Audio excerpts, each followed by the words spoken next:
Ultimately in life, you want some people to like whatever it is you do. Why do you say that the most talented people are usually more soft-spoken and humble? Yeah, because they're secure. If you are secure in your talent and in yourself as a human being, you don't need to overblow your importance to the world, right? It's just a matter of having an ego that's under control. In the comic book world, there is a bit of an ego problem on a certain percentage of the people who once they start selling a lot of books and have all these people lined up for them at the comic book conventions to get their signature, it can go to your head. I would say that happened to me a bit, but way back in the day, like when Zen was really riding high, like in the early 1990s, and I could attend virtually any comic book convention, do an appearance at any comic book store, and have people lined up and crazy things happening, like little kids coming up to me with like $300 in cash to get an issue of, a rare issue of Zen, but which I would never take unless I saw that their parents were there condoning the transaction. So things like that, can go to your head. They probably did to mine for a period of a year or so, but then, that fades, that goes away. But so I would just say, stay humble and realize that what you're doing is great because you're providing entertainment and pleasure to people. But, get a grip on yourself. You're just another human being who works in a particular industry. And success just comes in waves, and it can go away. Oh, yeah. And when the waves have maybe come down a bit and then come back up for you, is there something you tell yourself, like, okay, we don't know how long anything lasts? Well, it's true in life, yeah. Everything's impermanent.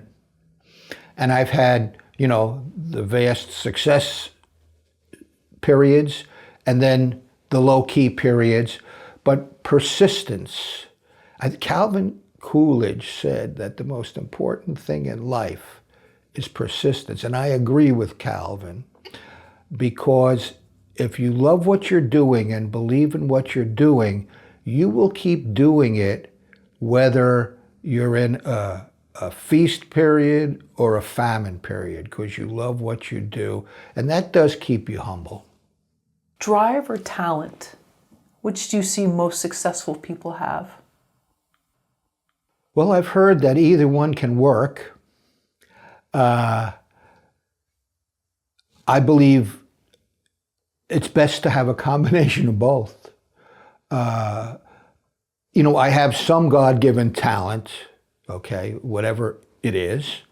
But I also had the drive and the persistence, and that's why Zen has been around for 36 years and counting.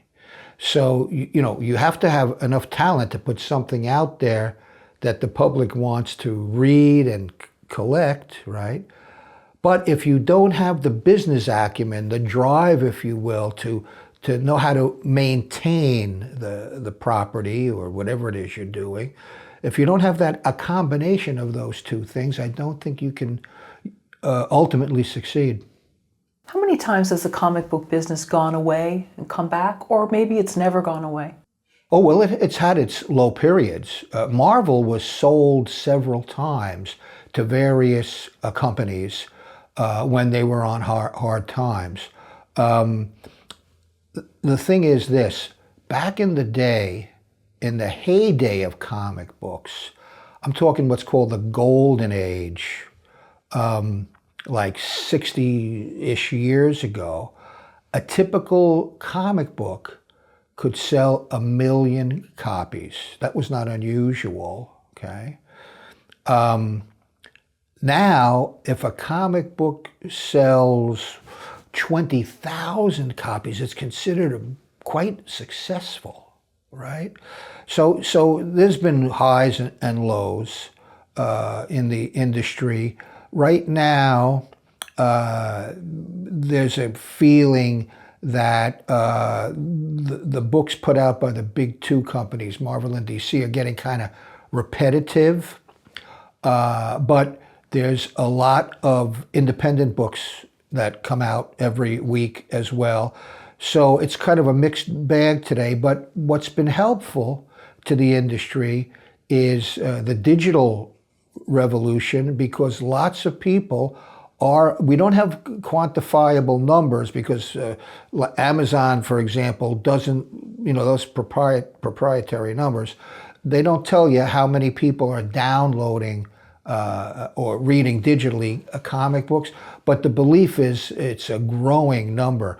A lot of people, more old school like myself, want that physical book, right? But there's a lot of young people now who may have never purchased a physical book, but they read everything online. So, that's been sort of a resurgence for the industry, and there's no indicators that this industry is going away, because more and more movies and shows, TV shows, streaming media, key to know is this: we are in the golden age for content creators. Why? 2 words: streaming media. If you go to Netflix, Amazon Prime, Hulu, Disney, Peacock, Paramount, on and on, they have an insatiable need for content. Just like the comic book store has like 50 to 100 new books every week, you know from your own experience how many new shows come out every week. If you combine all the new shows that come out every week on all the streaming media, it could be, again, I'm sure it's 50 to 100, maybe more. So this means that people who create content have more potential opportunity to sell what they do than they ever have before in human history. Should a comic book writer follow trends? I don't think a writer of any sort should follow trends. That's a way to guarantee that whatever you're writing is going to be gone shortly. Follow your own lights. Do what you like. If what you like happens to fall into a trend, then so be it. But to think that you're going to pick up like Taylor Swift, she's huge right now, to do a Taylor Swift comic book, which some company has done, just to maybe sell copies to her fans, that's something I'm not going to do.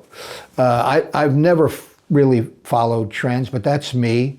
If somebody's going to follow a trend, you're not going to disabuse them of doing it. Where they're going to end up, I have no idea. Did anybody talk you out of Zen in the beginning, when you met Dan, before you met Dan? Did someone say, this is never going to work, and you didn't listen to that? Oh yeah, I don't listen to anybody but myself. I'll take advice, but I got to be honest with you. There were people who told me that I shouldn't try to do a storyboard graphic novels, that that it wasn't a quote unquote good business model, that screenwriters, producers, directors, actors weren't going to be inclined to give me screenplays to turn them into books. If I had followed that advice, that company would not exist, and it's going into its like 12th year with somewhere between 80 and 100 books done already. So, believe in yourself. Believe in yourself. So just as you've shared about those ups and downs, peaks and valleys with success, there's also 100 people tell you it can't be done. I think, yeah, and no matter what it is you do in life, right? You're going to be detractors and there's going to be boosters. I prefer to listen to the boosters, but I will take under advisement what the detractors say, but I certainly am not unhappy that I didn't listen to the people who said don't do Zen or don't do storyboard graphic novels. What's been the most rewarding aspect of being a comic book creator for you? Well, okay. I love meeting the fans. You know, whatever you do in life, if there are some people who like what you do and they want to meet you, in my case, want to get my autograph, it's really nice.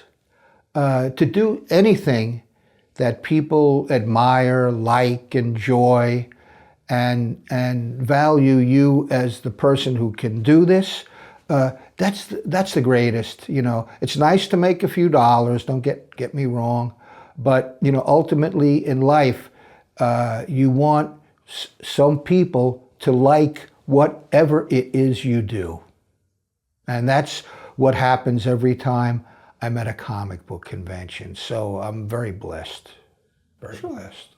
And if it was just about adding some dollars, you would have finished law school. Right on. So instead, Right on. you followed against probably many people telling you, what are you doing? Yeah, follow your own lights, do what you like, and be good to people.